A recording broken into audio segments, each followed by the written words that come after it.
I put these, yeah, they're ripening up fast, but they're yellow one side, green on the other somewhat. And put them into a plastic container. And I'm going to put the cover on and see how long those will keep. And it's been a week. Let's see how these bananas look.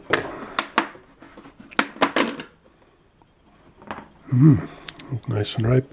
I'm going to actually take one out for lunch and let the other ones keep cooking.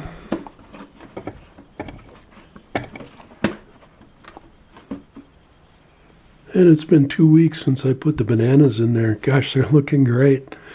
There's a lot of variables involved: temperature, humidity, amount of sunlight or light, the variety of bananas, just probably the moisture amount or in the bananas, a lot of things. So this, I don't know, 2 weeks seems like a long time to keep bananas on a counter. No way they'd last that long. They would ripen probably within a week.